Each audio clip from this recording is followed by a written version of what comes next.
The Black Lung Show, the Black Lung. Black Lung. The Black Lung Show, the Black Lung. Black Lung. The Black Lung Show, the Black Lung. Black Lung. The Black Lung Show is starting fucking now. All right, you're listening to the Black Lung Show on kaoticradio.com, but for everybody listening, it's kaoticradio.us right now. And aptly named. What happened there? Right out the start? Apparently, if you minimize it, it stops. Okay, I don't know what that means, but yeah, well, hopefully that'll be the only fuck up for a little while for the show. Anyway, we got the live stream going, Hef? Yep. All right. Okay.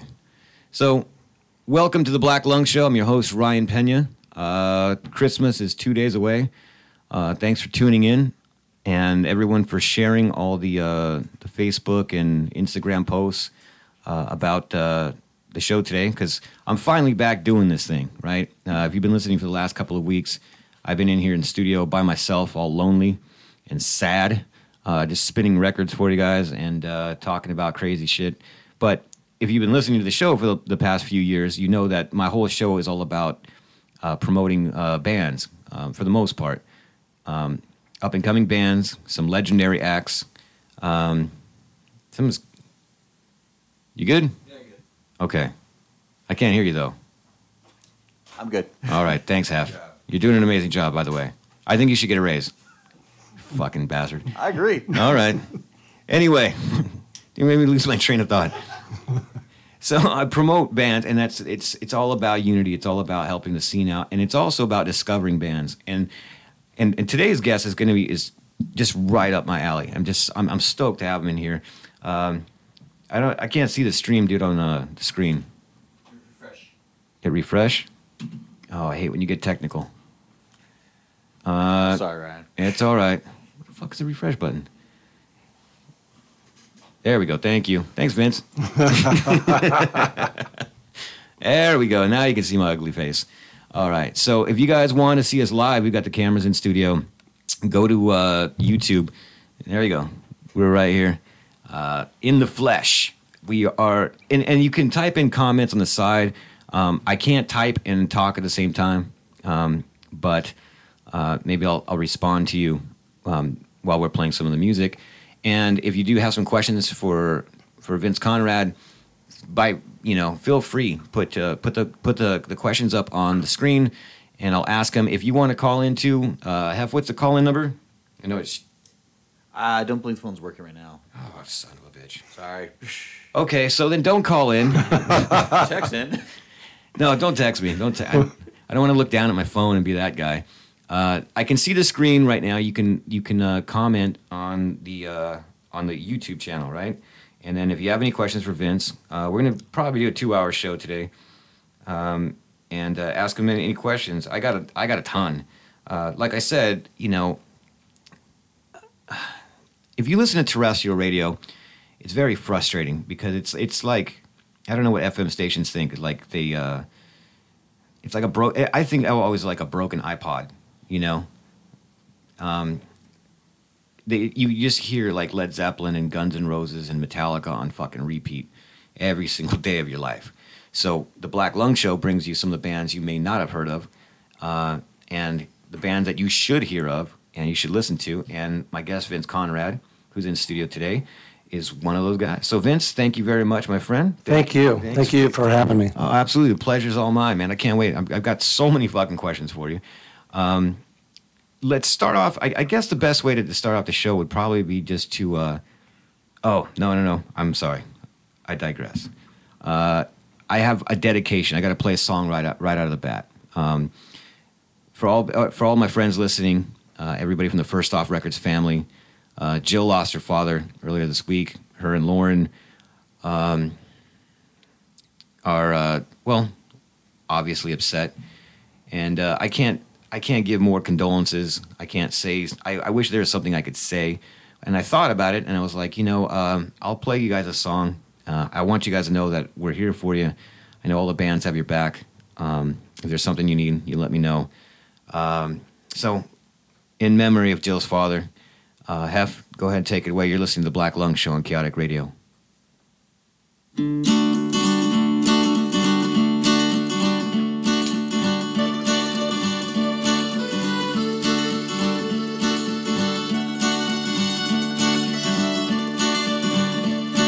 I ever leave this world alive, I'll thank you for the things you did in my life.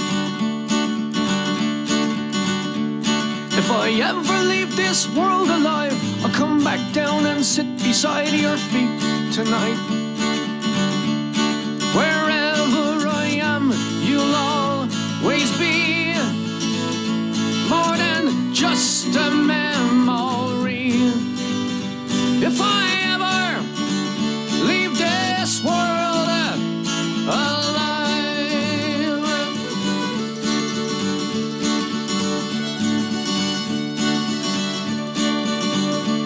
if I ever leave this world alive, I'll take on all the sadness that I left behind.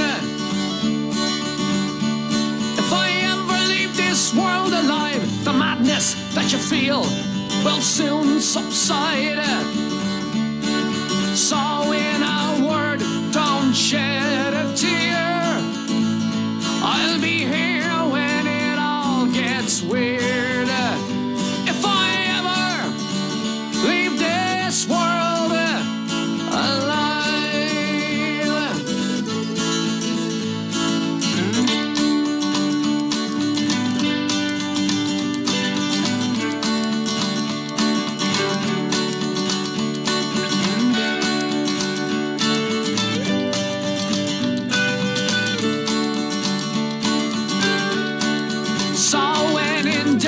Just call my name just before you go insane. If I ever leave this world, hey, I may never leave this world, but if I ever leave this world alive, she says, I'm okay, I'm all right. From my life, you said that it would. Now everything should be alright. She says, I'm okay, I'm alright. Though you have gone from my life, you said that it would. Now everything should be alright. Yeah, should be alright.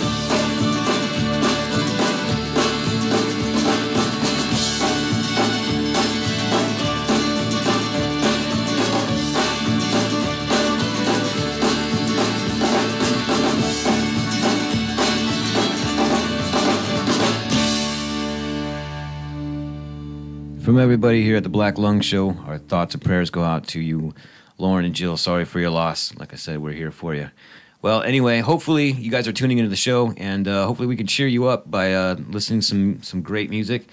Again, so my guest in studio is Vince Conrad. Again, man, thanks for coming down here. Thank you.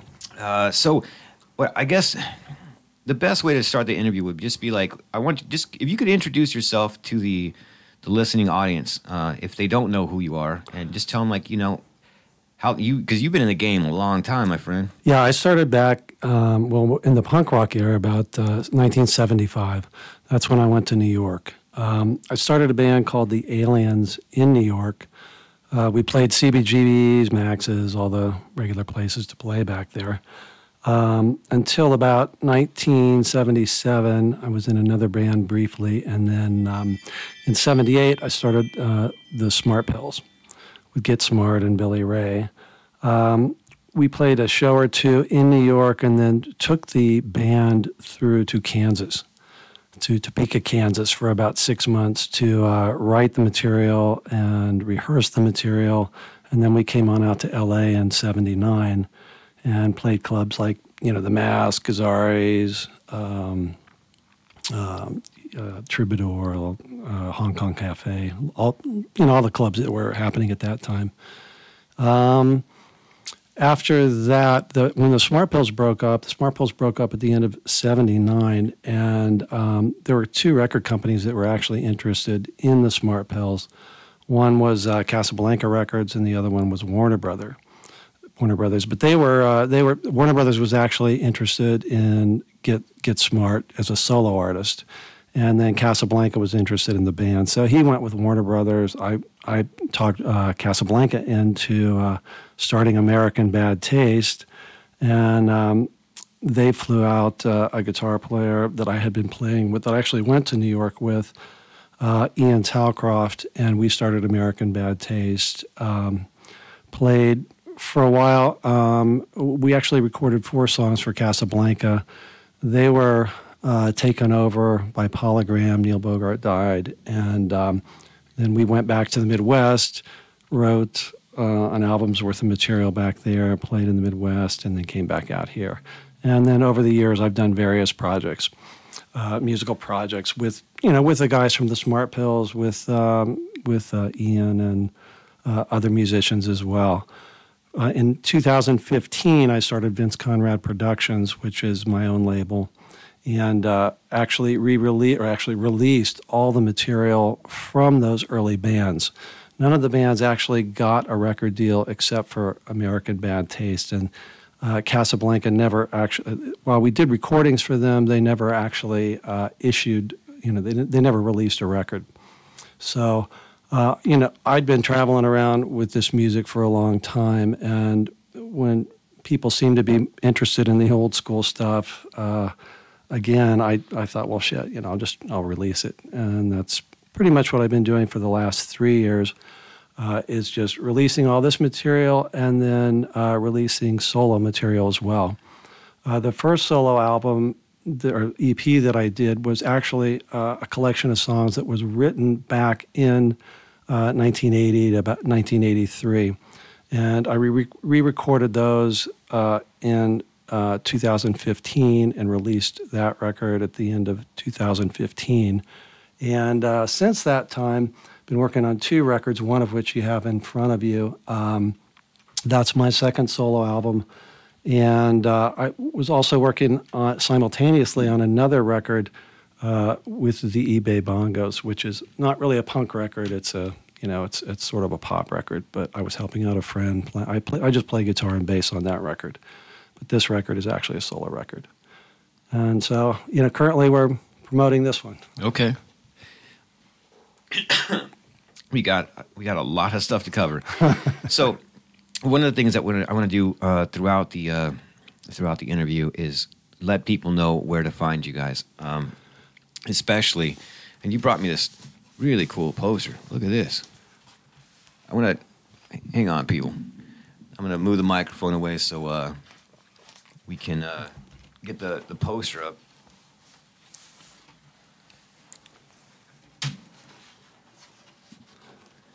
Anyone ever said you look kind of like Sid Vicious? No, never. No? So Vince Conrad Productions. Here is the actual website right there. www.vinceconrad.com. I might point out, too, you can actually listen to all of this music, except for the new record, on the website. We let people listen to it in its entirety. That's great, man. I was gonna ask you about that, too. A lot of times you see bands and they get angry about bootlegging, and pirating music. I've always had a different idea about that. Well, not a different idea, but for me, being a musician as well, mm-hmm. I just want people to hear the shit. You know what I mean? Right. I steal it. I don't give a shit. Bootleg my T-shirts for my band. Just get out there, just get the name out there, and then hopefully, maybe. Yeah, well, maybe one day, somewhere down the line, as I'm playing, that maybe enough people that hear it will actually, get really stoked and come out and see us play. Not that they don't already, but you know what I mean? Just the more people that know, I think, is just the best because, I realized a long time ago, for me personally, and I don't know, I want you to answer this, I ain't doing this for the money, Right. I don't know about you. Did you guys start off doing it for like in the hopes, like maybe in the 70s? Yeah, of course. Back in the old days, the big dream was to get a record deal. Right. If you got a record deal, then the record companies just sort of swooped you up and, you you were famous and hopefully had some money. But that was 40 years ago, 45 years ago. So I'm obviously not doing it for the money. Right. Yeah.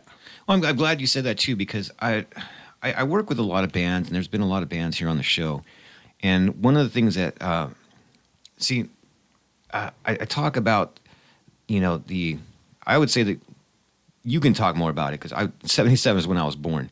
But growing up in the 80s and 90s, we used to watch movies and stuff, and you always see like the battle of the bands, right? And there would be an A&R guy there'd be a rep from the record company, and someone would be checking you out. That shit doesn't happen anymore, every once in a while maybe, but also too, with the explosion of the internet, and everyone being able to pirate and download, music, is it even worth it to get signed nowadays? That's a tough call. It depends what the record company's offering you. If they're offering you money, if they're offering you, promotion, it depends what the record company's going to do for you. Back in the old days, they exclusively had promotion and distribution, right? Once they had all the radio stations, they had all the magazines, they had, a huge budget to promote the bands, and they had all the distribution channels to where they could really deliver your record worldwide. And so, nobody else had that. So, that was sort of the only game in town. But when the internet came along, it really just revolutionized the whole industry. It all changed. Yeah, I agree. And so nowadays, like even for us, with our record label, First Off Records, it's I'm admitting this right here on air. It sounds a lot cooler than it really is. It's just a bunch of friends trying to help each other out. And I've looked out at some of the punk labels, especially like the California ones, the big ones. Epitaph, SST, Mystic Records, all that stuff. And I love listening to the old albums and stuff, but I just don't see it being, especially for punk rock, being very profitable. Like if there is a punk label that's going to sign you, they're taking not only a huge risk on you, but there's very little money to be made now. So, do you think it's better nowadays, or do you think it was cooler back in the 70s? That's a tough call. I mean, there was the record labels had money. If you got a record deal, it was definitely better for you back then. But creatively, it was not. You didn't have a lot of freedom. I mean, they had it's a strange dichotomy of artists and business people, right? And so a lot of the business people thought that they knew what was good artistically, and some of them did. But very often the bands, they changed the bands from the band's own vision of itself, and I think a lot of them sort of self-destructed. Blondie is the first one that's really coming to mind. Blondie was a punk band. Yeah. They for those first two albums, they were playing Max's, CBGB's, and they were, one of the punk bands that were playing. Their music doesn't really sound like punk today, but they were considered part of that whole scene, and they were a pretty big band within that scene. But they broke actually in the disco market, which is the complete opposite. I mean, if you were into punk, you were not into disco. Yeah, no shit, right? Yeah, hell yeah. And, I can't help but feeling, I don't know for sure, but I think that surely had an effect on, the longevity of the band. Well, let me ask you, okay, so you were playing in the New York scene. Did you, I know you probably saw them, right, live? Yeah, sure. Did you get a chance to play with them? No. No? No. Okay. Yeah, I see. I don't know that, and shit, who does? Who knows Blondie as a punk band, right? I did see them when they were doing the Rock and Roll Hall of Fame inductions, right? And you had the old members. Man, there was some bitter shit going on right there, right? Yeah. You think it stemmed from that? I don't know. I know Clem is still out playing with a lot of people. He's still very active in the LA scene. Okay. Clem Burke. All right. So I guess you were playing CBGBs, and so were a lot of these. Did you actually see the documentary that they made with the biopic film about CBGBs? No. Okay, don't. I'm just saying. I mean, it was funny. New York, the way it was laid out, I mean, it's so close together. I mean, you could actually go to CB's, like in one evening, you could go to CB's, hang out for a little bit, drive across town, get across town with a train, and go to Max's and hang out for a little bit, and really go back and forth 2 or 3 times, to different clubs because everything was so close together. It's like here, you go to one club, you're there for the night, Oh, yeah. I guess, what would you consider, like, the Sunset Strip used to be that the same way back in Los Angeles back in the day? A little bit? A little bit, yeah. Yeah, a little bit. There were a number of clubs. I mean, there still is. There's the Viper Room and Whiskey and whatever. I mean, if they've got things that you want to see playing up there. Yeah. That's what I was, okay, there we go. That's what I was going to ask you about. You were talking about, like, the record labels and how they change you. Back in the 1980s, I was really big into, like, heavy metal. Mm-hmm. I was. And I share the story a million times. If you guys have been listening to it, I'm sure you're sick of it. But one of the things that got me out of the metal scene into the punk scene was, like, the humility. Not the humility, like you could be part of the scene and not just worship gods. Right. You know what I mean? Like, you're right. going to see bands like Kiss, and you've got this army of security guards, and then go to a Dickie show and you can jump up on stage and sing with them. Right. Well, see, that's a good example. I mean, Kiss and all those type of bands. I mean, those were manufactured really by the record company. Sorry.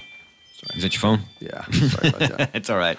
But and I think punk was sort of a reaction to that. I mean, you first had it with the New York Dolls, but punk. I mean, regular music had gotten almost progressive with bands like Yes and Emerson, Lake and Palmer and Rick Wakeman and, even a lot of the heavy metal stuff. I mean, it was all kind of manufactured. Right. I remember one band, The Babies. I mean, it was completely manufactured. There was another band called Angel that was, some vision of some record company exec's idea of what was cool, and they just promoted it and, sort of shoved it down people's throats. But punk rock then was really sort of a reaction to that. Okay. It was just like, okay, let's get back to 3 chords. Let's just get back to some raw, music. Yeah.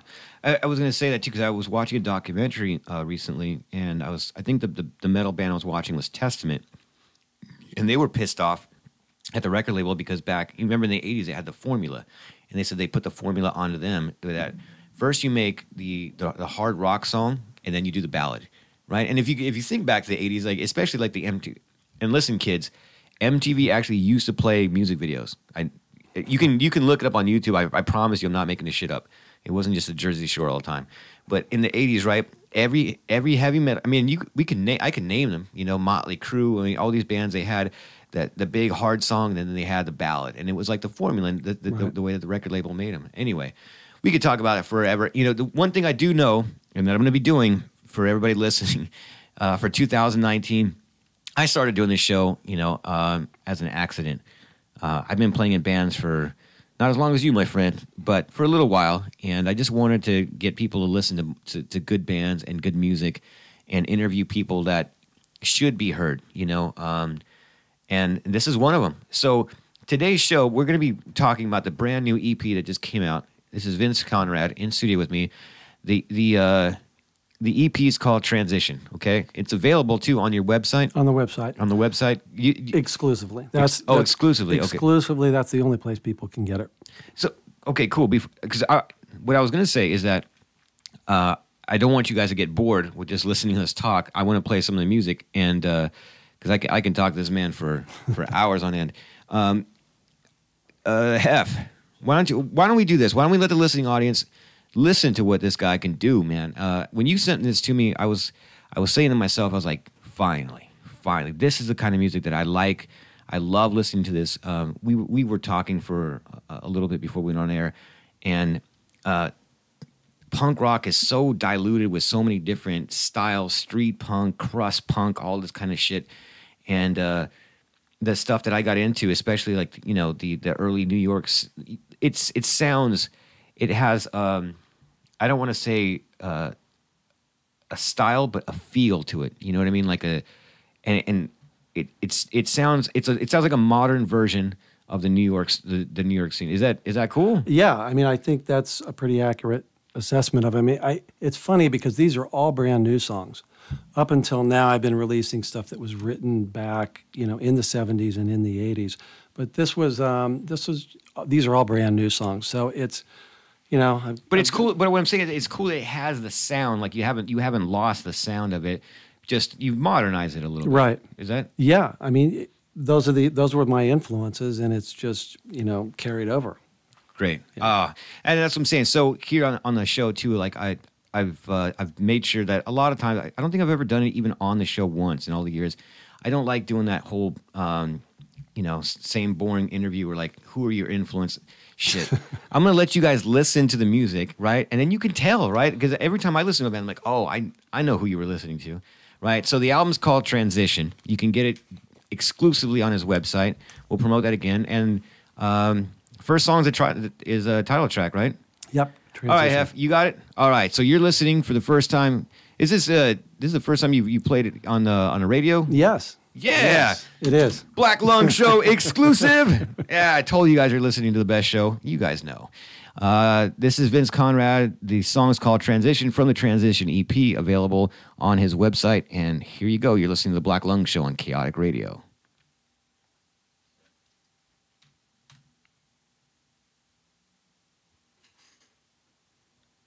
Anytime, brother. My bad, it's a little slow. It's okay. Oh, wait, here you go.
That was Transition from the brand new EP Transition, self-titled, from Vince Conrad. That's available on his website only. And if you were watching on YouTube, and I see a couple people are, hello, people. Thanks for tuning in. Hopefully, everyone else is listening in on the website.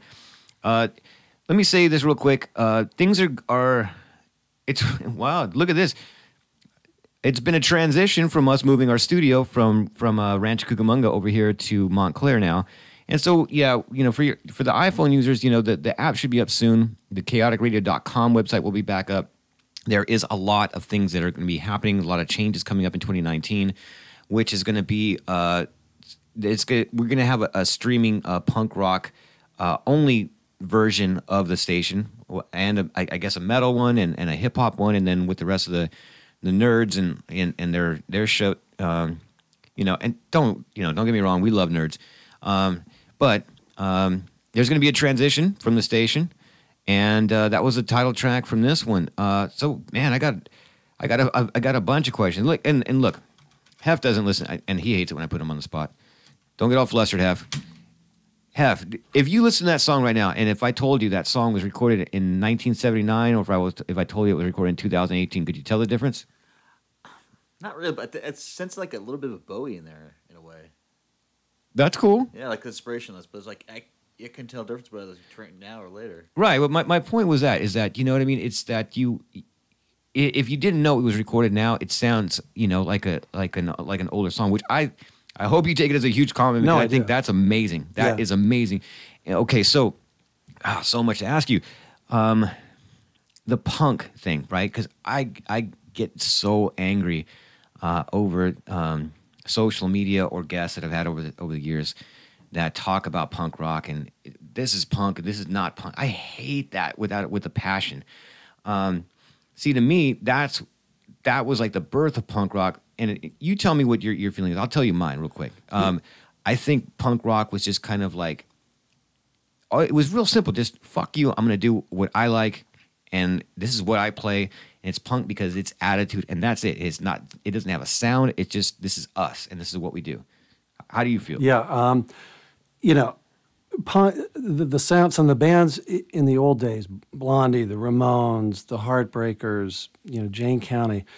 It started out that way. Then it kind of gravitated over to England, and you had the Sex Pistols, Generation X, and that was a whole different sound. They took it to another level. Right. And then a little bit later, it came out to California. And California has its own sound. Right. And, I'm just kind of, sort of discovering this now. But even when we were out here, Orange County has its kind of its own sound. Yeah. And, we were completely unaware of the Orange County scene because we were primarily in Hollywood. But the point I'm trying to make is that it evolves.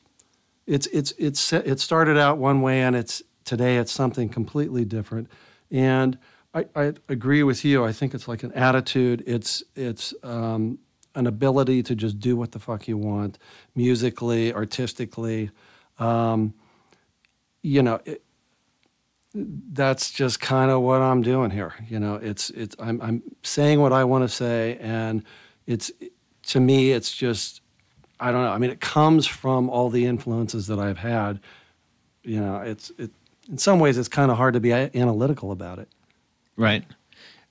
And like he was saying, I mean, I've always liked it when other people listen to my music and say, "Oh, it sounds like this," and sometimes it's kind of like it'll catch me off guard. 'Cause I'm like, I didn't listen to that band. I don't think I sound like that band whatsoever. It's kind of cool, like how your music can sound so different to so many different people. You know what I mean?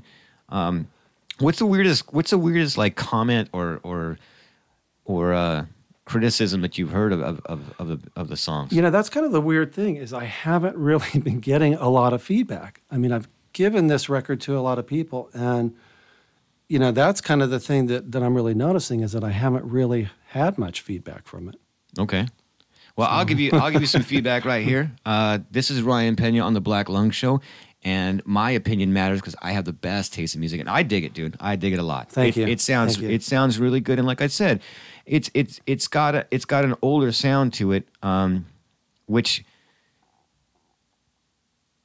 I guess sometimes when you listen to bands, and I don't know, maybe it's because I get nostalgic. I listen to certain bands like perfect example is the Ramones, right? Mm-hmm.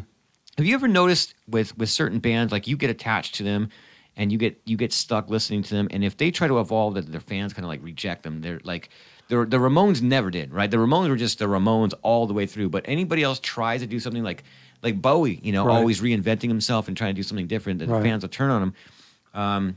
There's a certain sound that sometimes, like I think if the Ramones did that, then their fans would have turned on them. Yeah, and you're always running that risk. I think every band, once they get a fan base, and especially people that are drawn to a particular sound or of the band, and then if they do change, you alienate some people, but then you get other new people. So Right. yeah, And then with that song, I was looking at it right there. Oh, and just so you know, people, I was holding this up. Look, if you guys go get the CD, look how nice Vince is. Vince is fucking even threw in free stickers inside the CD. You get free stickers inside the CD. Look, it's Christmas is in 2 days. Buy yourself a CD. You get extra shit in the CD. absolutely. There you go. See, and then he brought me all this. Look, it's Vince Claus. He brought me some extra stuff. He brought me some DVDs. He brought me a couple of EPs, and I'm gonna keep like one for myself, and then what I'll do later throughout the year. I'll figure out a time, and we'll do a raffle, and we'll give this out, or maybe we'll do it at a show or something. The other thing that I was noticing too, right? Punk usually gets stereotyped into being very 3-chord, very fast, 2-minute songs. That was 4 minutes and 17 seconds long. Yeah, that's unusual. I mean, I do try to keep to the 3-minute song. I think it gets, it has a tendency to get boring after that. And so I do try to stick to 3 minutes or less, verse, chorus, format with a break. So I think that might be something that you're hearing too. I'm using a lot of the same song styles, like the structure of it, same as we did in the old days. Well, I guess what I was saying is that's what I like about it, is that it's not condensed down to that, like, let's just play the song, get out of here. I like the fact that you let the song breathe, let people get into it. Like, because there is a lot of different styles that I hear in that, and it's just it really reminds me of a lot of the New York style bands. From that song. Yeah.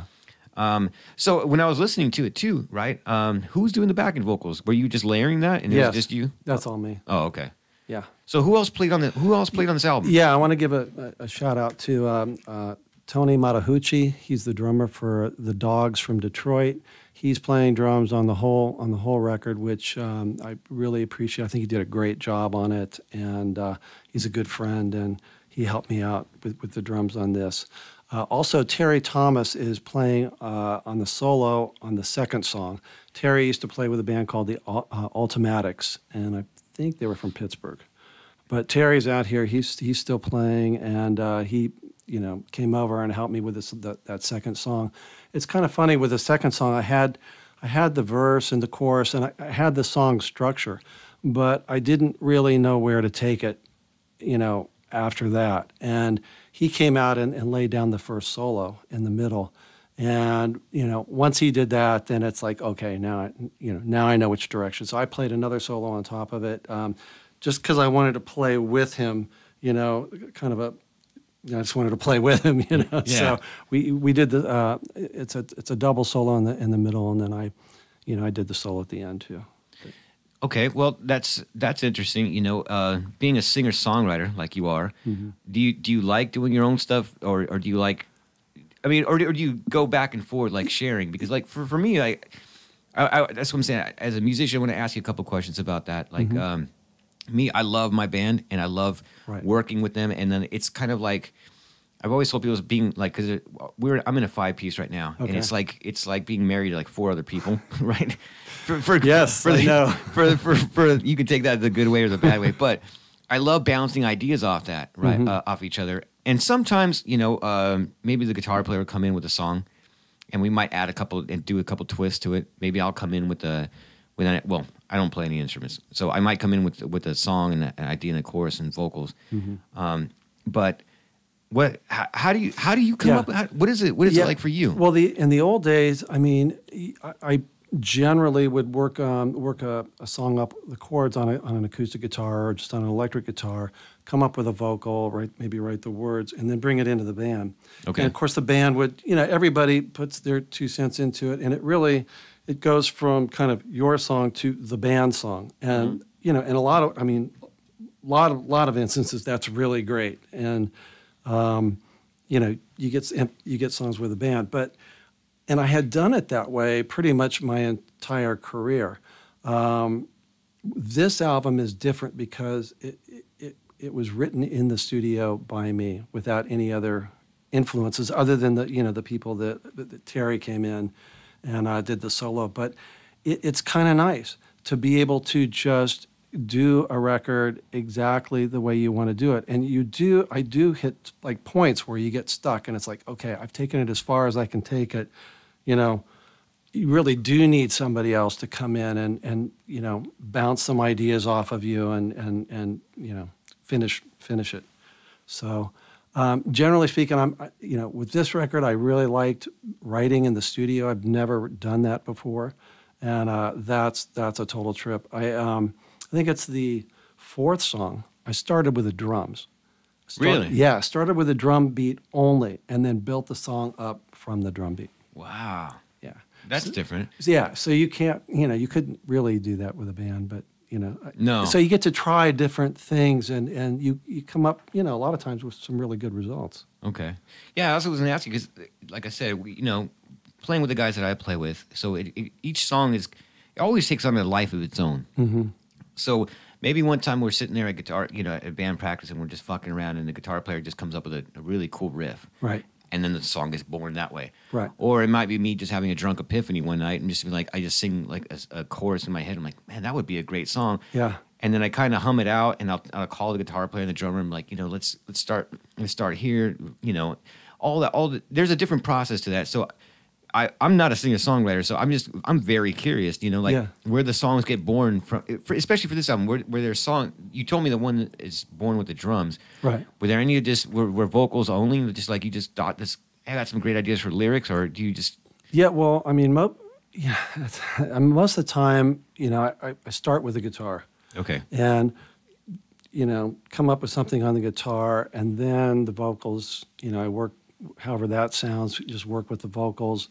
I'll usually lay down a scratch drum track, put a rhythm guitar track down, lay a vocal track down, and then the bass, and then kind of build it from there. It's kind of weird too. With this album, I was simultaneously working on another record for the eBay Bongos, and with Starry Winter. And what kind of band is that? You were telling me. It's really just a pop band. It's not punk, but it's just kind of pop music.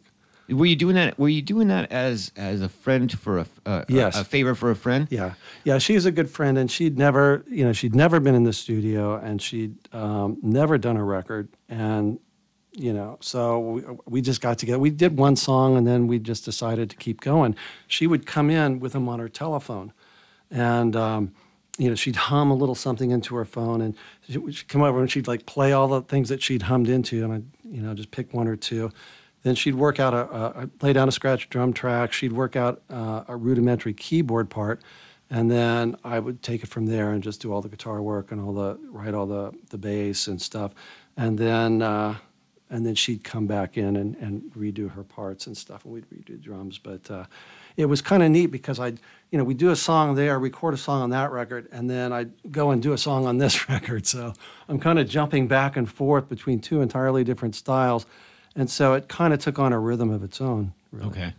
I'm trying to actually pay attention to the time because I said it's going by fast already. We're already 45 minutes into the show. So let's do this because I don't want you guys to just keep hearing us talk back and forth. I want you guys to listen to this record. I want you guys to pick this record up because it's really, really cool. And you were telling me that you wrote the second song first, right? Yes. My Side. Okay, so question here. You can answer honestly because some people come in here and they want people to listen to the song and just get an idea for themselves on what the song means to them. Some people come in and are like, this is what the song was about. This is how I wrote it. Do you want to talk about the song at all like that, or you just want people to listen to it? That's a good question. I don't know. I mean, I can tell you what I was thinking. I mean, to me, it's. But would you rather? Would you know what I mean? If I don't care. I don't really care. then fuck it, we're just gonna play it. All right. This is the second song off the Transition EP by Vince Conrad. Available now on vinceconrad.com. Again, make sure you guys check this stuff out, man, and you can listen to this stuff too. His early stuff too. I told him something before we did the show, and I'm gonna hold to it. I'm not going to play his early stuff. If you want to listen to the early stuff, and trust me, it's really, really good and cool. You can even you're watching us on YouTube. Watch him on YouTube too. There's live videos on YouTube from 1979. I was just tripping out, like, wow, I got so many questions to ask you about that shit too. Anyway, Hef, you got it pulled up. Are you ready this time? Don't fuck around. All right, Hef. I love you though, dude. You're doing a good job. All right. This song is called My Side. It's by Vince Conrad. You're listening to the Black Lung Show.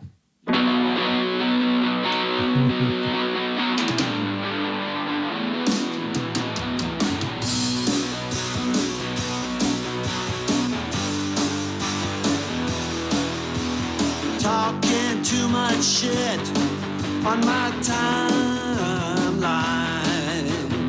What are you doing on my side of life? I was getting down before you were born, but I'm running out of time. So get out of my way tonight.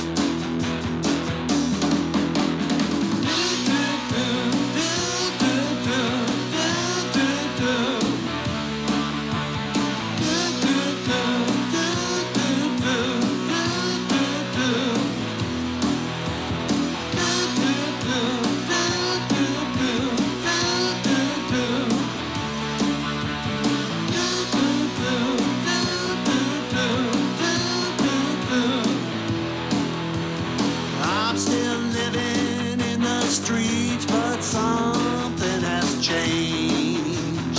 Everyone's afraid to bash in their veins. All the girls act like boys, so I need a good man.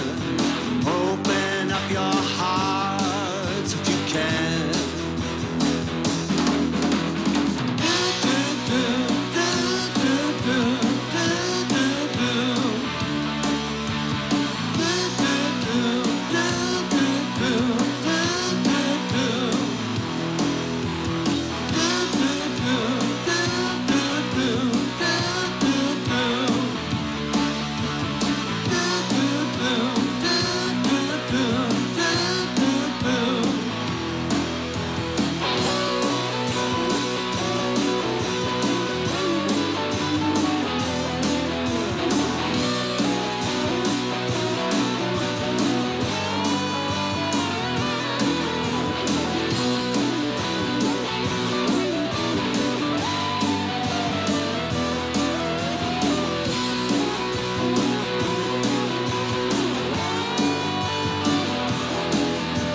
I drink too much and I like to fuck, so I don't quite fit in.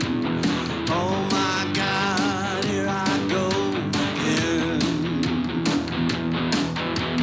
Show me who you are tonight. Tell me what you're doing on my side of life.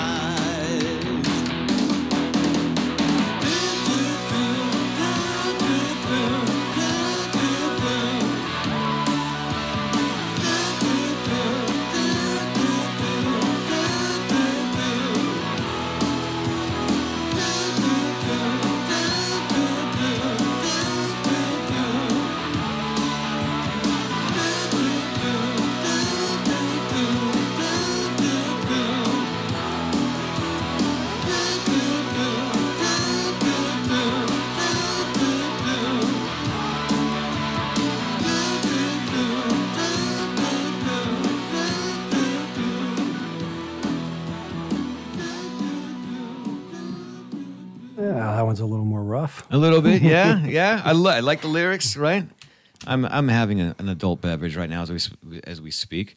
It's Sunday, Christmas is coming up in 2 days.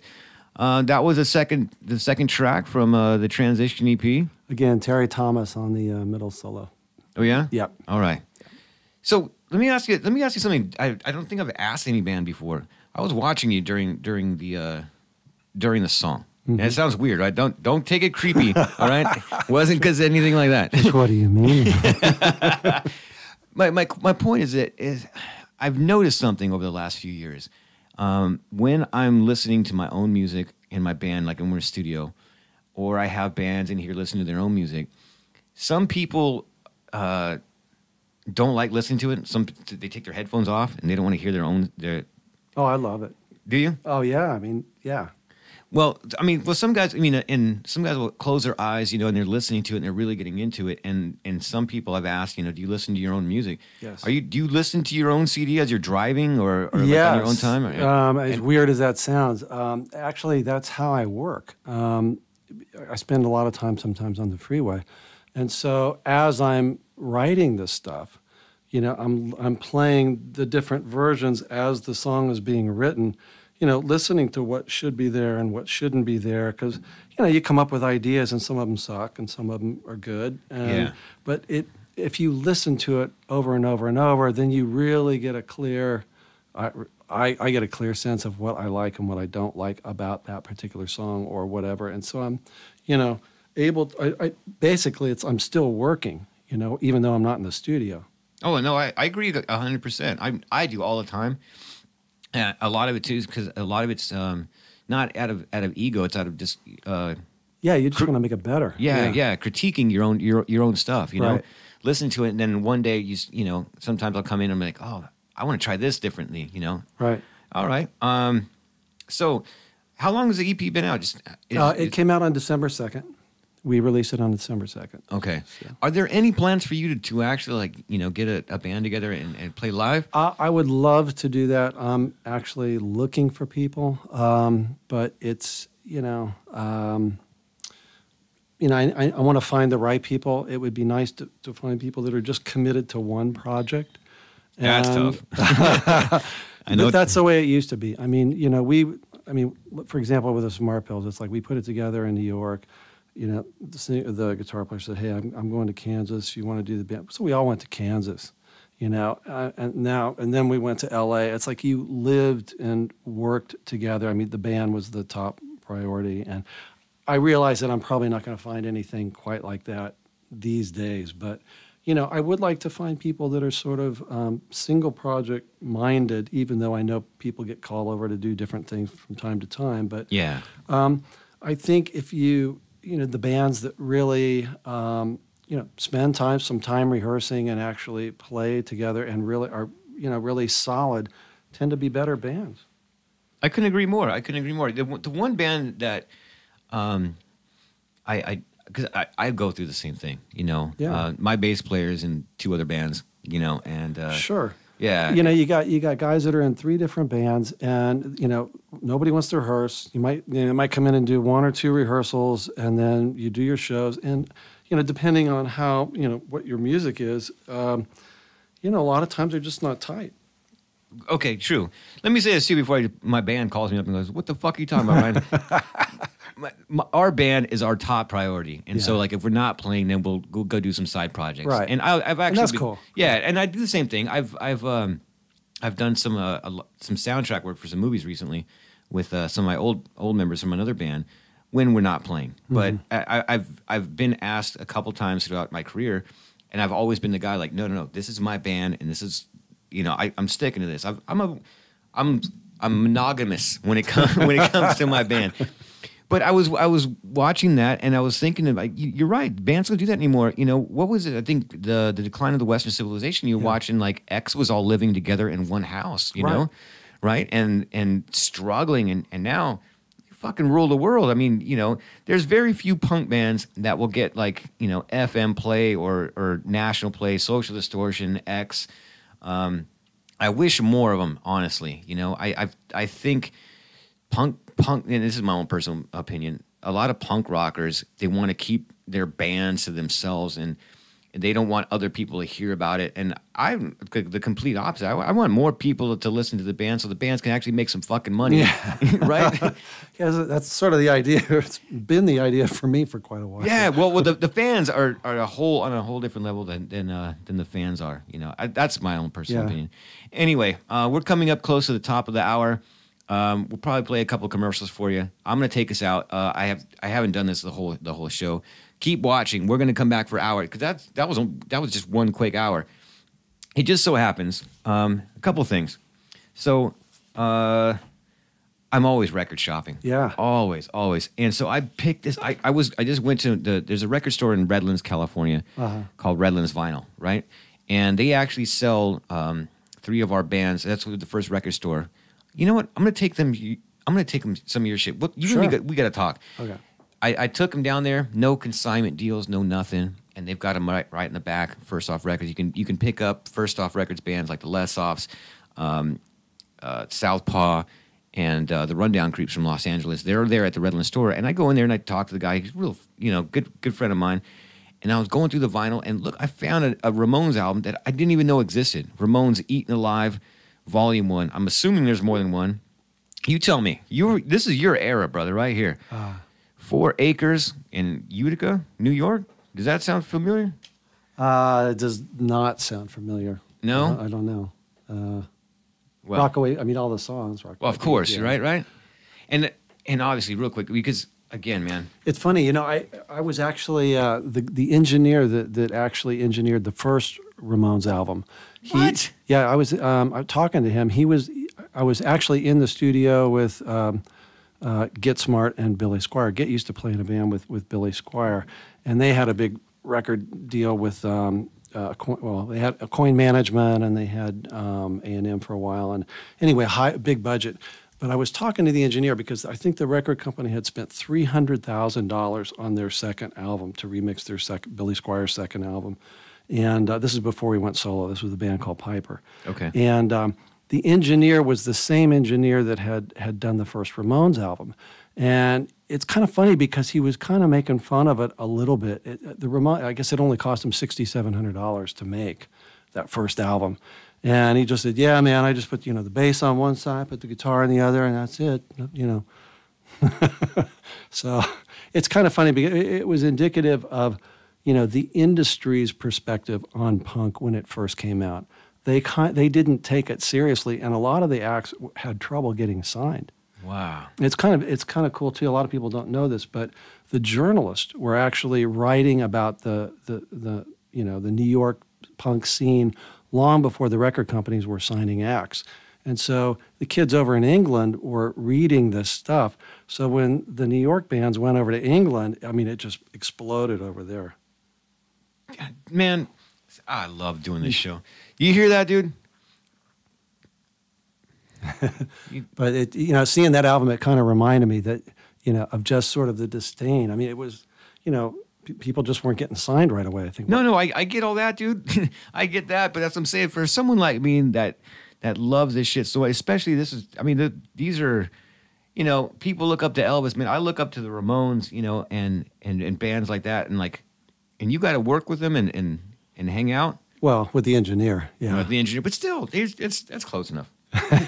And you obviously got to see him at CBGB's too. Right? Yeah. See, I never even went to CBGB's. Sid, I saw Sid when he played at Max's. One of those 3 shows. I was at one of those 3 shows with Sid. I hate you so much. All right, we're going to get into that because I have a lot of questions about some of those bands, and we were talking about that before we went on air. So stick around. Look, this is the first time I just bought the record. I haven't even played this thing yet. If you want to hear the Ramones live, you're listening to it on vinyl. It's another exclusive here on the Black Lung Show. I love that sound, that needle when it hits that. Anyway, this is the Ramones. Here, I'll hold up the record I just picked up.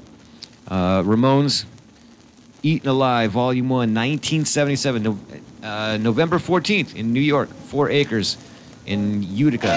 1, 2, 1, Marty. What? Hey, where's the Ramones? This one's called Rockaway Beat.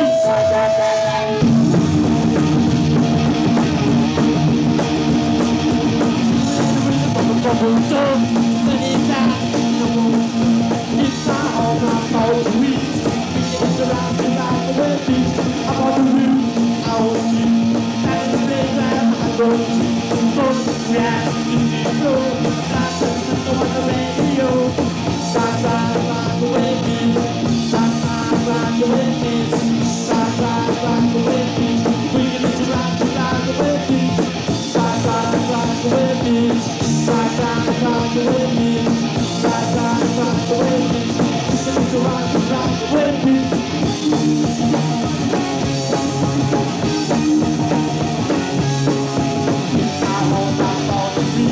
We can let you rock the way beach. It's not all our fault to be.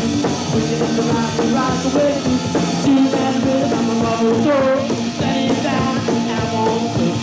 It's not all our fault to be. We can let you rock the way beach. I want to root, I will shoot. Down the playground, I go to go. React to the show. A blast of the people on the radio. Rock the way beach. Rock the way beach. Rock the way beach. We can let you rock the way beach.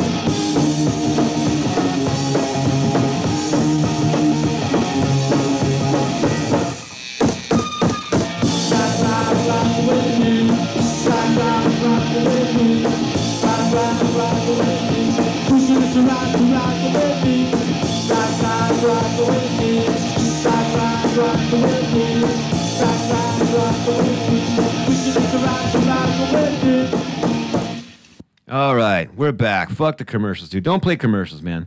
We only got an hour left, man. Vince didn't drive down here to listen to fucking commercials. We're here to promote his transition EP. We were listening to the Ramones together. Look, see, that's what I'm saying. That's what we do is rock and roll. That's Eaten Alive Volume 1 that I got ripped off on. Obviously a bootleg, as he pointed out. But I'm cool with it, you know. I got a Ramones record that I've never seen before. And, you know, most bootlegs sound like Bootlegs shit. are cool. Yeah, I'm with it, you know. Yeah. I got a bootleg. Well, you know, you were talking about video recorders. I got a bootleg copy of a Misfits show in like 1982. Uh-huh. Oh God, that was the worst. Like $25-$30 I ever spent. Oh my God, man. It was VHS, man. It was a whole different thing in the 1980s. I remember it. All right, just saying. I gotta say that shit nowadays. You know, I took. My wife and I are foster parents, right? And I took my kids out to a museum. I swear to God, yeah. Have you been to a museum lately? Not lately. I have kids too, but mine were grown up, so I haven't been to a museum lately. Okay, well, I'll tell you.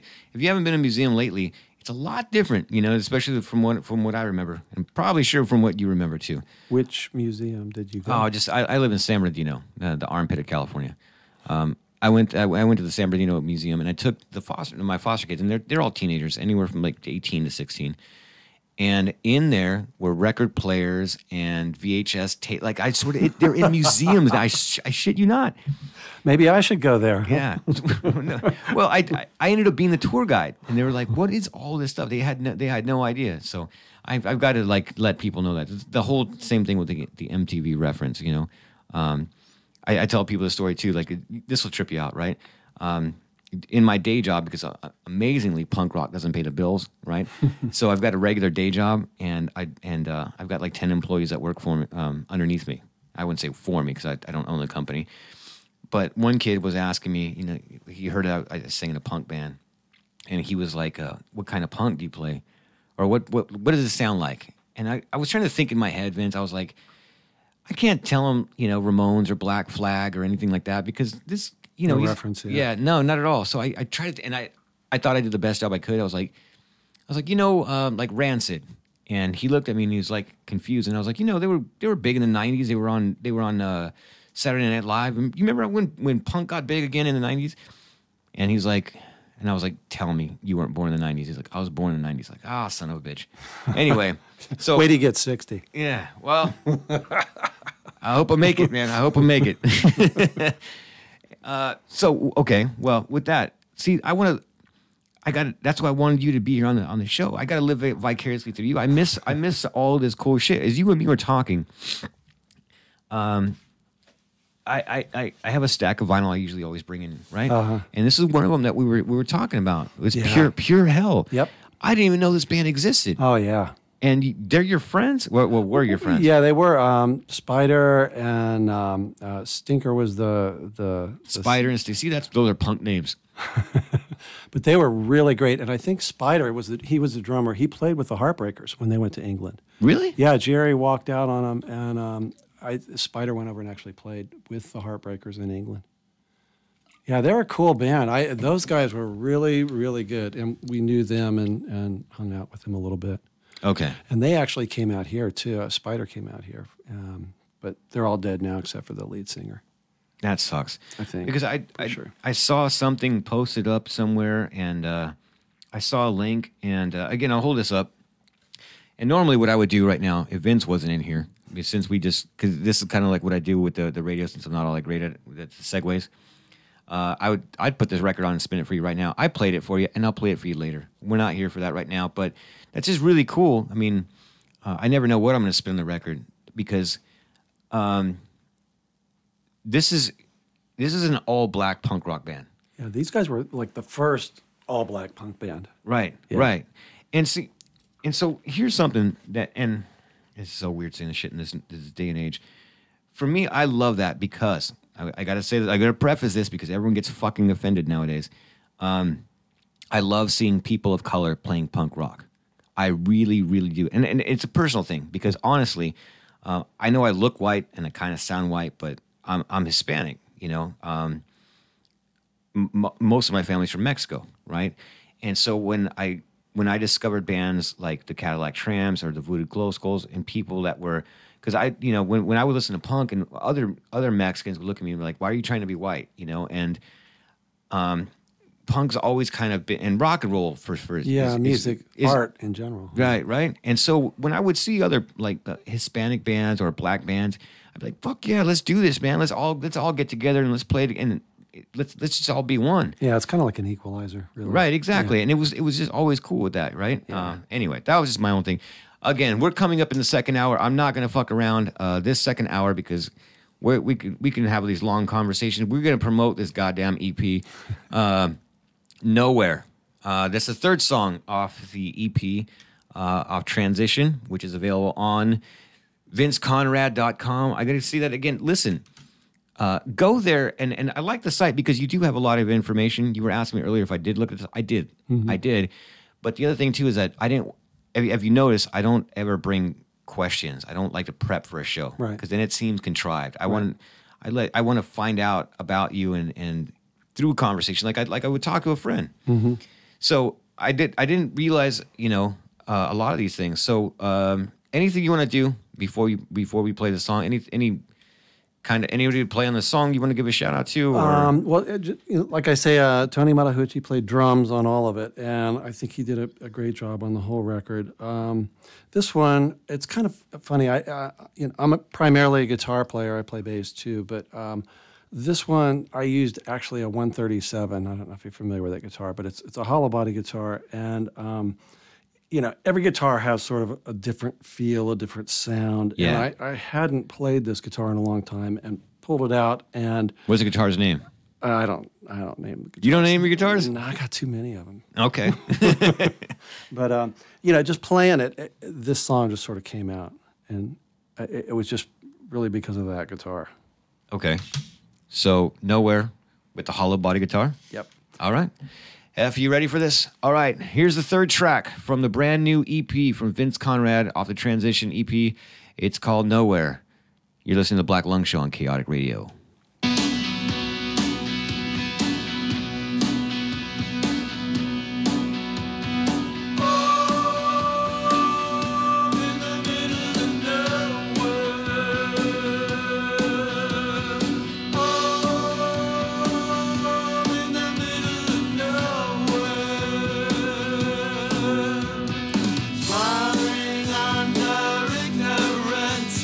Strange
Oh, man. That was Nowhere from the new Transition EP by Vince Conrad. I think that's my favorite track off the album. Yeah, I like that a lot. I do. And you can definitely hear the hollow body guitar. I get, I don't know, man. That's just really, really cool. I don't want to suck up too much. But so let me do this. Instead of me praising you, here's the part where I want to hate you. Okay. All right. So like I said, I got to live vicariously through you because I wasn't there for that. I was born in 1977, and I look back at this and I listen to all the albums and stuff, and that's if we were on opposite sides, right? I would tell you, like, those are the bands that influenced me. You were right there with them in the very beginning, right? So that, to me, it always blows my mind because I got to listen to all this stuff. Not only did I get to listen to all that stuff from the 70s, I got to listen to all that great stuff from the 80s, right? I had a whole big giant book. So give me a second. You started playing like 1975, right? Well, I went to New York in 75. I actually started playing in the 60s, like around 67, 68. That's when I started playing guitar. Okay.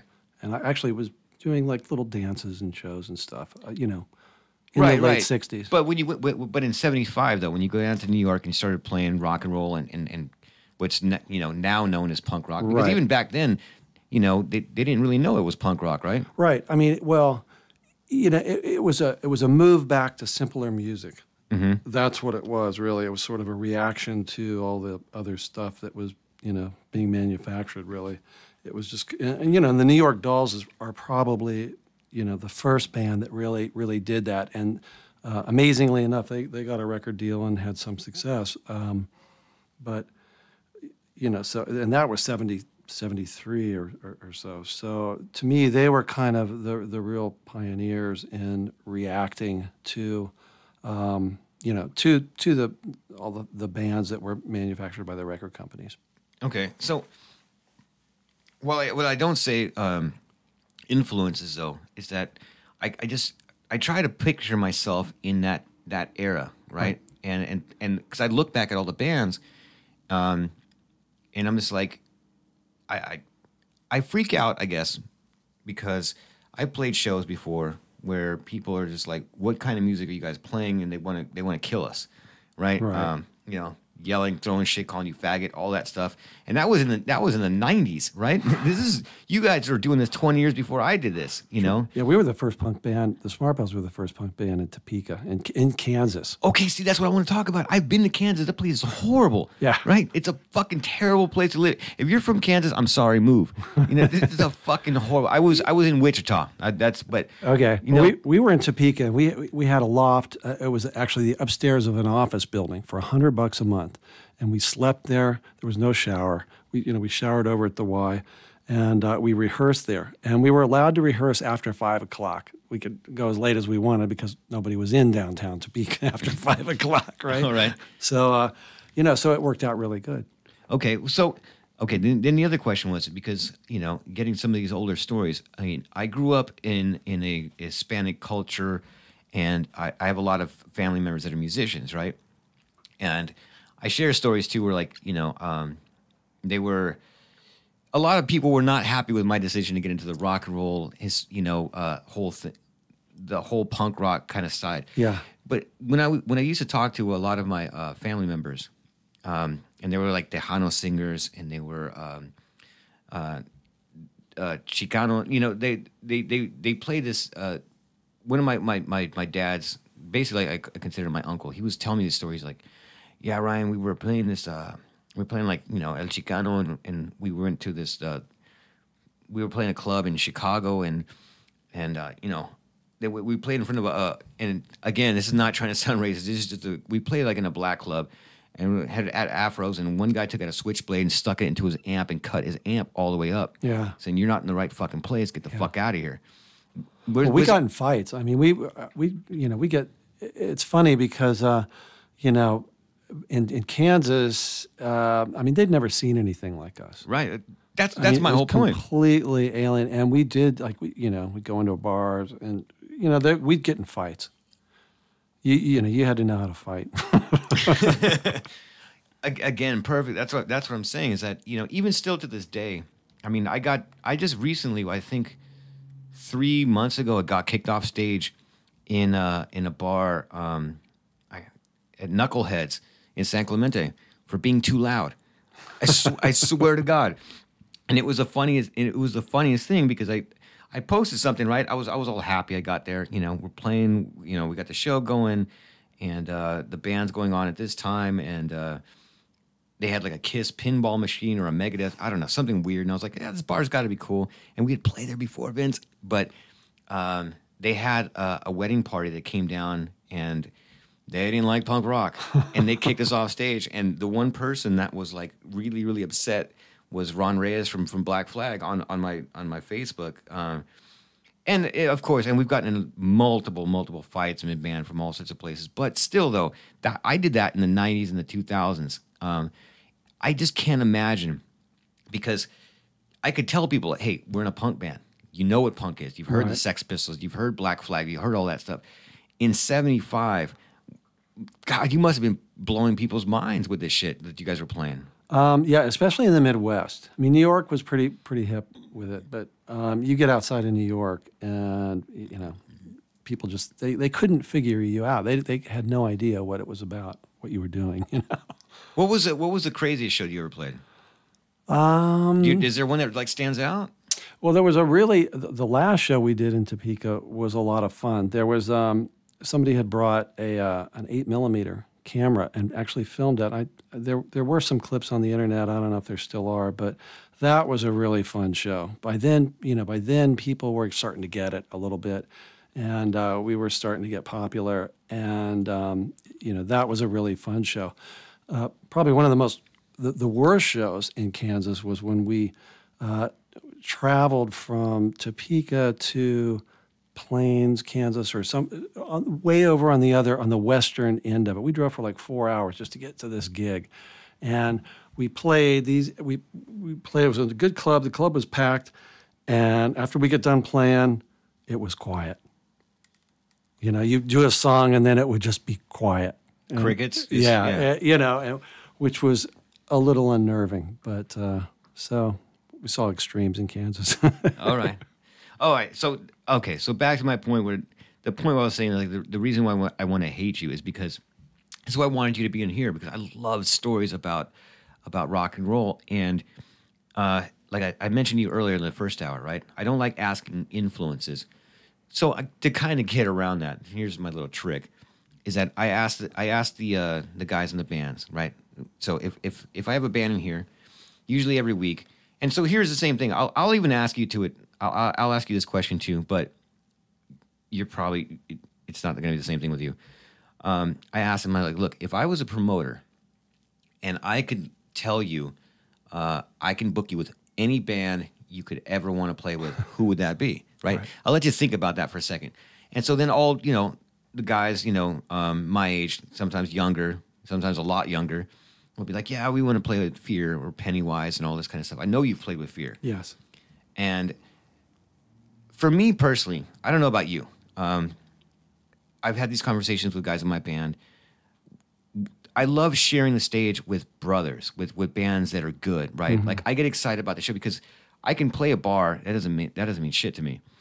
But if you put me on a bill with Fear or something, and I played with Fear one time. I played with them in 2001 at the Warped Tour in Ventura, and that was a thrill, right? I mean, you tell me that you don't pay me shit, I will do that. I want to know what are some of the coolest bands that you got to play with in all of the years that you've been playing with, and that so I can hate you. Well, we did play with Fear. We did play with the Weirdos. I kind of don't really remember a lot of them, but that's punk rock. I do know that we used to rehearse at the Mask. Okay. And other like the Go-Go's rehearsed there, X rehearsed there. Skulls. Yeah, I didn't run into the Skulls then, but I know they were rehearsing there too. So, but let me just talk to you about the influence with regard to the punk stuff. I can remember when we were getting into it, the influences were like early Beatles, Hamburg, with the black leather jackets and cowboy boots, a lot of the 50s stuff. And that's what a lot of people, that's what a lot of punk rockers were really gravitate. I mean, that's where it was coming from. Right. Was the 50s stuff, Little Richard, Chuck Berry, Yeah. Eddie Cochran. I mean, that stuff was what people wanted to get back to. And so, there were a lot of bands, I think, in that mindset. And as a result, you got simpler songs and, back to the 3-chord songs, back to it being fun, Okay. Those were the influences for me, and I think for a lot of other people. Well, the one thing that I took away from like reading your website and from your bands, right? We've talked about this, about the record labels, right? Not everyone gets the chance to have a record label, and you might have been a great band, and before the internet, before the videos and all that stuff. Yep. Were there any band, not the big bands like what I was asking about, like Fear? Uh-huh. Were there any bands that you got the chance to play with that broke up and that you think should have been much more popular? Yeah. In New York, there was a band called the Mumps, Lance Loud and the Mumps. We used to actually rehearse with them. They'd come in earlier, and then we'd go in after that. There was a band out here called the Mau Mau's, Rick Wilder, and I don't know if they got a major deal or not, but we were hanging out with them a lot. They were good friends. That was one of the records I didn't bring out. There was a compilation called Hell Comes to Your House. And they were on volume 2. Uh-huh. That was the first one. Again, see, that's the same thing. I spin records, and like I said, I reach out to people because I want to discover new music, right? And through this radio show, that's how we just met. Yeah. The Mau Mau's are on Hell Comes to Your House volume 2. Ginger Loves a Band. I've started listening to them. I'm a fan. That Signal, right, says that we should play another song from Vince Conrad's EP. Now, this is a song that I started with the drums. I started with a drum beat and then just built the song on top of the drum beat. That's the very first time that anyone's ever told me that. Ozone is the song that's coming out from Transition, available on his website. I keep repeating the same shit, but people go to the website and buy this. This is original, brand new, good music. And let me ask you this, too. Is there any plans to do this on vinyl? We're looking to partner with people on vinyl. I had an agreement with Brain Transplant Records to do vinyl with some of the other stuff, and it's really, for us, it's not feasible at this point to do vinyl just economically. But I would. It's expensive as shit. It's expensive. It's tough to plan a release date too, because a lot of there aren't that many good pressing plants around anymore, and so bigger jobs push the smaller jobs. So it's tough to promote and get a release date. If you don't move all the units, you're stuck with a huge amount of inventory. Right. Economically for a small label, it's really better to partner with somebody who, sells a lot of vinyl, who has distributors for vinyl. And I'm definitely open to anybody who wants to do something like that. All right. We'll talk about that later. Yep. I've been going through the same thing with my record label. Yeah. And the same thing you're talking about, like even the turnaround. Right. I think a while ago, Rick Agnew was here in studio with us, and he was like, we had to wait like 9 months for the vinyl to come out. Right. But I've been talking to some other off. We'll have this conversation off air. This is what musicians do. This is how we help each other. Okay, people. You got to listen. Seriously, on a serious note, you have to support each other, right? It's so cutthroat and nasty nowadays, and it wasn't like it was. It was a lot better. You got to find bands, you got to find musicians that will help you out, that will support you, that will promote your stuff as well as their own. Again, trust me, people, if you make it, God bless you. There's like probably 2, 3 of you. And a shout out to the Last Gang, friends of ours that were here, I think probably 2 years ago, and they got signed to Fat Records. They're on tour right now. You can work hard and do this, but for the most part, you need your friends to help you out, and that's what it's all about. And that's what punk rock's been since day one. they're not with us. I won't get into that. Here's a song. Go ahead, Hef. You got me? Ozone. Ozone. You listen to the Black Lung Show on Kaotic Radio.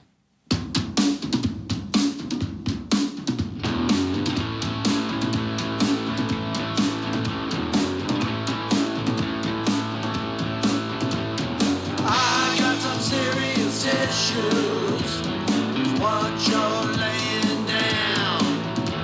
You're using up all my money. I don't want you around. Get out of my ozone. Get out of my ozone.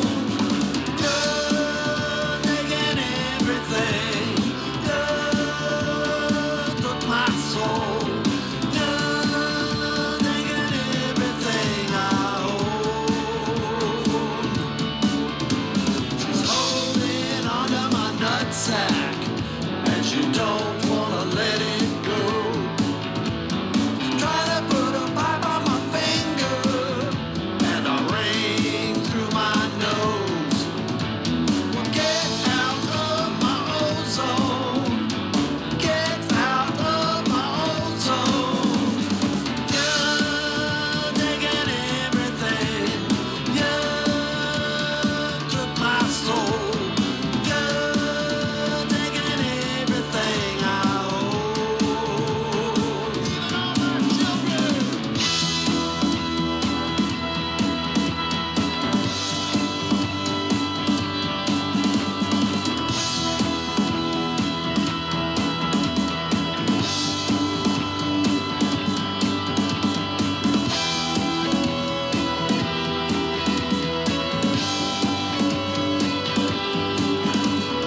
Tongue chips away all my pleasures like an ice pick to my knees. She's having an emotional meltdown like some bad LSD. Give me back all my money. Give me back all my money.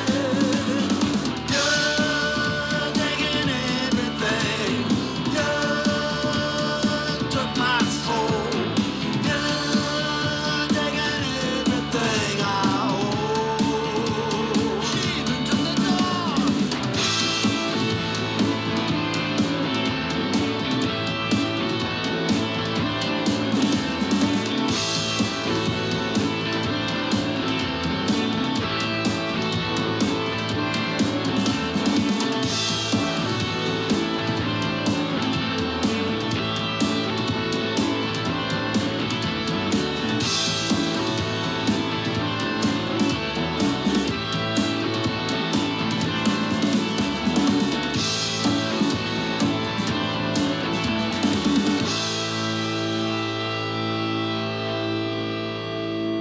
We're back. You're listening to the Black Lung Show. That was Ozone, the song that was started with drums and the concept, which I got that. I got that. Also, look, check it out. We are promoting this because this is the debut, the premiere on Kaotic Radio, the Black Lung Show. We're bringing to you first the new EP. But also, if you go to Vince Conrad's website, you can also get his other EP. Okay, look at that. Do you have a safety pin through your nose? I do. You punk rock bastard. You know, and that one was actually taken in Off the Wall Hall in Lawrence, Kansas, Lawrence, Kansas. When's this picture taken? 79. 79. Yeah, it's like April or March of 79, probably April. All right. Look at this young man. Look at this handsome young man. He's still handsome now. He's still very handsome. Okay, with that, I want to ask you a question. And I always got to say it the right way because my wife always gets mad because I always say shit the wrong way and piss people off. Not saying you're old, brother, at all. See? I'll say it for you. No.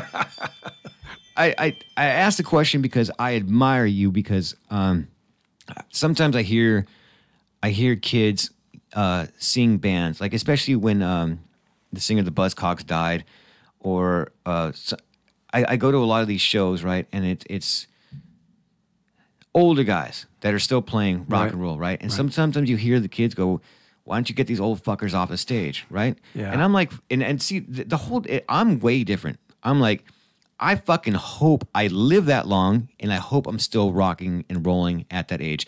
It's fucking amazing. I love that about you, right? It's different. My question to you though, hold on. Yep.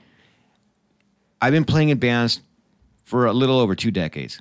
You've been doing it a little bit longer. I hope I can still keep doing it for a lot longer. When I've been playing with these guys, sometimes you'll get guys that just come in, they want the lifestyle, they want the girls, or they can't handle their drugs or alcohol or whatever reason, and then they're gone. But some people live it and last in it because it's what's in their heart, it's what they love. But I'm also here's the question that I'm getting to you. What drives you to still keep doing it, even through all the.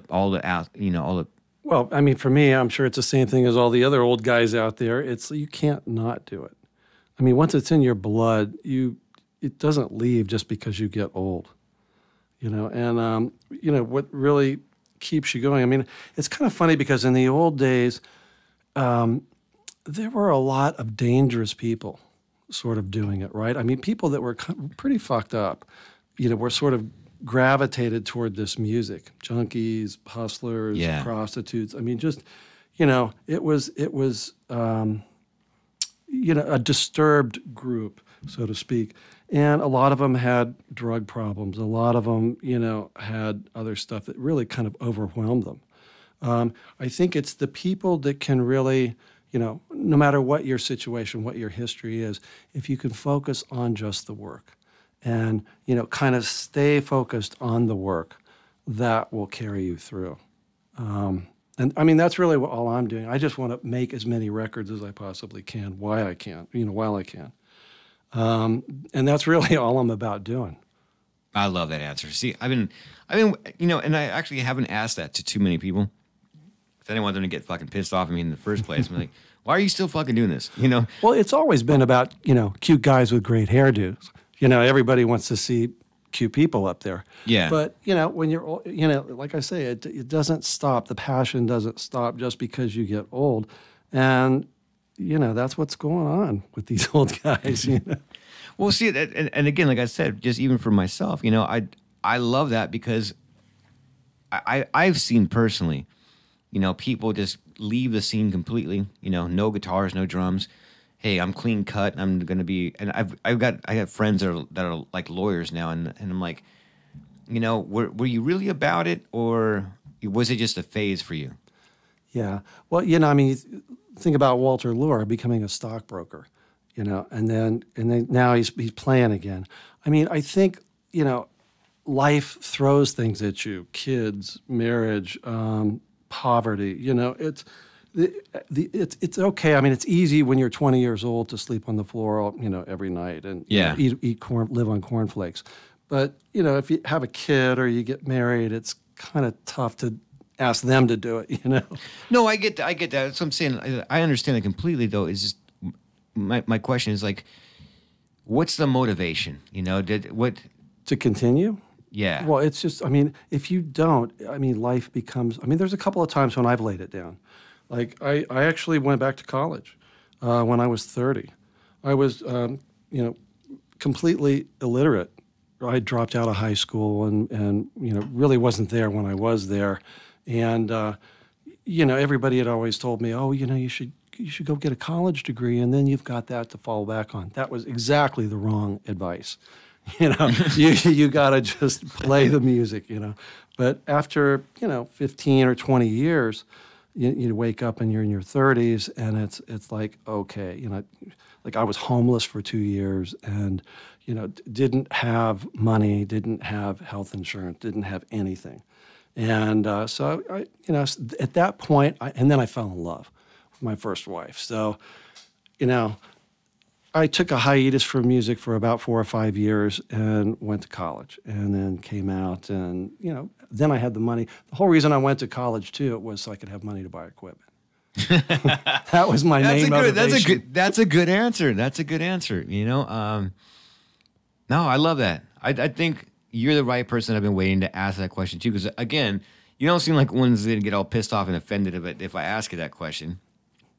And two, I do the same thing. Like, I look around when I get frustrated and I'm like, why the fuck? If you go out and play a show to 5 fucking people, and you're like, why do I do this? And then I wake up the next day, I'm like, because I love this. You know what I mean? I don't want to do anything else, you know? I wish, and I don't have any aspirations to be famous anymore, but I'd like to play bigger shows. I'd like to play, well, I wouldn't even say bigger shows. I want to play cool shows. Now, here's going to be me being an asshole. Like, I see some of my friends playing with certain bands that I don't like. And if you ask me, I'm like, hey, this is a big band. Like, well, I'm going to talk shit. I usually never do. There was a band called Gene Loves Jezebel. Do you remember them? Yes. I played one show with them, and I kind of liked them a little bit. And they came into the club, and they were smoking cigarettes on stage in a place you couldn't smoke. And they were just, throwing a temper tantrum, being assholes. And I had a record, and I was like, cool, I'm going to play with Gene Loves Jezebel. Have them sign it. I threw the fucking record in the trash. I was like, you know what? Fuck you guys. You guys aren't cool. I like playing with cool bands that are hopefully heroes. Like I want to play one day. I haven't got a chance to play the Weirdos. I haven't got a chance to play with. I interviewed both bands, Cheetah Chrome from the Dead Boys. I want to play with the Dead Boys really bad. I love the fucking Dead Boys. Yeah, Cheetah's out. He's still playing. Yeah, he started to do the Dead Boys now. Yeah. Anyway, running low on time again. It always happens. So look, check it out, people. On his website also, too, you can get DVDs and see. Yeah, we have one DVD. This is actually the Smart Pills playing at the Hong Kong Cafe in 1979. We had a camera guy come down there. Interesting story about the Hong Kong. The guy that actually was running it was a partner with another lady at Casablanca Records, and they were looking to branch off as personal managers to bands, and so they were scouting talent coming through that club. But that whole club was funded with embezzled money from Casablanca Records. Wow. And the two bands, they were interested in the Smart Pills, and they were interested in Fear. Okay. Yeah. But anyway, it's in that club that this video was shot. Okay. So let me go back to that question that I was going to propose to you earlier. I gave you a chance to think about it. Christmas is in 2 days. Pretend I'm not an anorexic little bastard. Pretend I'm a fat white guy named Santa. And if you could ask Santa for one show, who would you like to play? I don't care if it's something like, I just want to know. Do you even care? I really don't. I mean, there's nobody that I really, I got to play with this band or I've got to play with that band. I just, well, let me put it. I would like to play with cool people. I think that's the point you made about playing with assholes, and that it would be good to play with people that you get along with and that you have fun with, and that would be nice. Was there was there? I mean, in the old days, the Ramones would have been great to play with. Blondie would have been great. I would have loved to have played actually with, any of those bands, really. Okay, well, fair enough. Yeah, I'm saying just.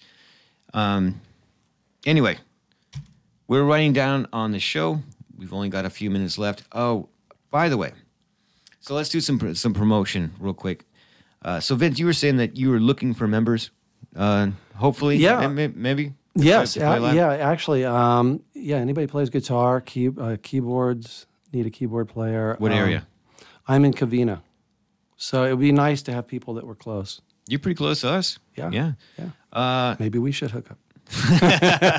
I just sing, brother, but I'll try my best to see if I can let people know. If you're listening to the show and check out the songs, if you're a dedicated musician that's not in 4 or 5 other bands, hit Vince up. I'll look around. So I want to make sure that we play the last song from the EP, and then I'm going to spin some more vinyl, and then we'll take it. We'll get out of here. Sounds good. I want you guys to listen to this other stuff. I think we'll put it into rotation here on Kaotic Radio. But like I said, the goal was to promote this album and this album only. And I got a good segue into that after for my birthday show coming up in February. I'd like to invite you guys all to another birthday show that we're playing with is this Saturday. which I'll talk to you right after this song. Hef, you got it? All right, guys, you're listening to The Black Lung Show. Here's Vince Conrad once again off the Transition EP. You're listening to Kaotic Radio.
And we're back. You're listening to The Black Lung Show live on Kaotic Radio.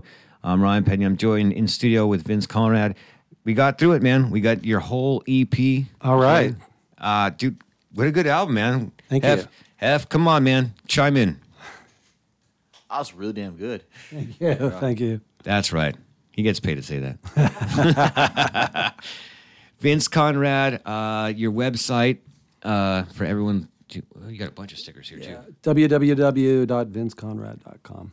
There it is for you guys that can't write down. You know, there's other stuff up there, too. There's a lot of photographs. Like I say, there's some video stuff up there and just a little bit of the history as well of, the bands and, different flyers and things like that. I love that, man. I love looking at old flyers and I love this conversation. You got to come back in here, man. We got to do this again. And hopefully, when we do this again, we're talking about a show that you and I are playing together. Sounds good. That sounds rad, good. Right? Yeah. So let me do this. Ginger, she made the flyer for the Black Lung Show today, and we're playing her birthday party this Saturday night at the Carmen Bar in Laguna Niguel. We're playing there with our friends, Unit F. That's a great band. Unit F, the Glimmer Stars. The Glimmer Stars. It's the first time I got to play with them. Brain Spoon, looking forward to playing with him. Michelle, love that chick. That's going to be a really good show. But as we were talking before the show, right, I was telling you, I'm going to spin one record real quick before we get out of here. We'll come back. So don't tune out. So we were talking about some of the guests that I've had in studio here, right? And you were out, we were talking about playing with who you want to play with, right? Uh-huh. And for me, it's also kind of been not like an idol thing. It's not like I would say Kiss, right? Like we got to play with Kiss. No. Cool people, cool bands that you listen to. Yeah. So this is how check this out, Vince. This is how this shit just went down. So on February 3rd, that's my 42nd birthday, which is Super Bowl Sunday. So no one's going to give a shit about my birthday whatsoever. But I just happened to book a show for February 1st, which is Friday. We're going to play at Gallagher's in Huntington Beach. And the band that we're going to play with is the Undead. So the Undead is the singer that started the band is Bobby Steele, who was the original guitar player in the Misfits, like 1970. When did he play with them? 76, 77. No, they weren't even that old. I think 78, 70. The first few Misfits albums before Doyle came in. Right, and then shit happened, band start, and then he formed a band called The Undead out of New Jersey, and they're coming back and playing. Now, here's the album, their new album, The Morgue the Merrier, and they autographed it all for me. They called in from New Jersey. It was a great show, one of my great memories, because I got to sit there and talk to them. I only asked them like 2 Misfits questions because I'm actually an Undead fan. So they're coming back out. And I think it's a 30th anniversary album, or the 30th anniversary of the album Act Your Rage. This is The Undead, and this is how I discovered them. While I love the Misfits, I love this band, The Undead. And they're coming back out, and they're going to play this album in its entirety. So on this West Coast tour in February of 2019, my band, Something Ferocious, gets to open up for them. And I want you to hear this shit. This is cool. The song's called Evening of Desire, and it was the first Undead song I ever heard. My old drummer from a band that I was in 20-something years ago was like, yeah, you love the Misfits. Why don't you listen to Bobby Steele Band, The Undead? So here you go. Some more vinyl before we leave. February 1st at Gallagher's. I don't know who the other bands are going to be. It's going to be my band, Something Ferocious, and Bobby Steele and The Undead. They're coming out. This is Evening of Desire, off the album Act Your Rage, which they're going to play in the entirety. Oh, I'm so stoked. All right.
right, people, that's going down February 1st for yours truly's 42nd birthday. That was the Undead Evening of Desire from the album Act Your Rage, which they're going to play in its entirety. Man, I am fucking stoked. Vince, my friend, we're winding down. The show's about to be over right now. I had a pleasure talking to you. Well, thank you. Yeah, I had a pleasure being on the show. I really appreciate you spinning the record. Oh, no problem. I want you to come back on, and we'll talk about, we'll play some of the older stuff, too, so everyone else can hear that as well. Yeah, I will point out, people can listen to it actually on the website. We have not restricted it. So, since it was sort of historical, I just put it up there, let people listen to it. If they want to buy it, they can buy it. If they just want to listen to it, they can do that, too. That's perfect. Yeah. So check it out. And I think if you listen to it like you've been listening to it on the show here, you'll be a fan and pick it up. It's a great album. The show's about over. I'm going to spin one more vinyl. Vince, again, thanks again for coming in. Yeah, thank you. Thank you. I really appreciate it. No problem. So here's what I want to do last, right? I don't think you were here when I was talking about this last. I fucking hate Christmas, right? And so, look, but check this out, right? So I don't plan shows out, Vince, and I don't have my questions out there. I get an idea in my head. I'm like, this is where I think I'm going to go with this, right? I was going to probably play, since I played with Fear and you play with Fear, I was going to play Fuck Christmas, right? Would have been a fun thing. And then a couple of weeks ago, I was talking about Christmas because I'm a big horror movie fan. That's why I like the Misfits and the Undead. I was like, you know what? I hear all these other bands or these other shows too, even on the radio station that do the Christmas thing, right? And I didn't want to play Oi to the World by the Vandals, and I didn't want to play Christmas music. I was going to do like a Halloween 2 thing. But then I was looking at my kids, right? I've got 2 of my own, and we've got 3 foster kids right now, and they're at home, and I got to get back to them right now. I'm going to... So you have 5 kids? Yeah, well, one's in college. But they're anywhere from 18 to 16 right now. Tomorrow we're probably going to have about 7 or 8 because their siblings are coming over. Cool. Yeah, it's dude. My wife's the best. I take no credit for this. I mean, I pay most of the bills, but she's the best human I've ever met in my life. Anyway, my point is this, Vince. Here's where I'm trying to get to, right? As me and my wife are kind of like all bah humbug and shit, and we don't want to put up the tree, and we're like, fuck, plus teenagers are horrible. We were them too, right? What do you even get them, right? And I get so fucking sick of hearing Christmas music and all this bullshit. And I was like, you know what? I'm going to play Misfits. I'm going to play the Cramps. I'm going to do a fucking whole anti-Christmas show. And then I looked at the kids. I was like, they don't fucking know any better. They're not jaded. They're not punk rockers, right? Obviously, there's a reason why we got into this. So you know what, dude? I thought about it. The best thing, in honor of you being here, I'm going to spin one last vinyl. I got this on record release day. The Christmas Spirit by Joey Ramone. All right. See, Ryan Claus is going to take you guys out with some Christmas music. All right. Make sure you guys help out my boy, Vince Conrad. Go check out the music, man. Listen to it. And if you guys are looking for a great band to start, this guy's already got the music. All you got to do is show up and play. Hit me up. Hit up First Off Records. Hit up the Black Lung Show. Hit up my band, Something Ferocious. You can find us all over the place. And this is not the first time that we're going to do this, but instead of being an asshole, it's Christmas. So here you go. The Black Lung Show loves you. Thanks, Vince. Thanks for coming in. Thank you. All right, that was fun.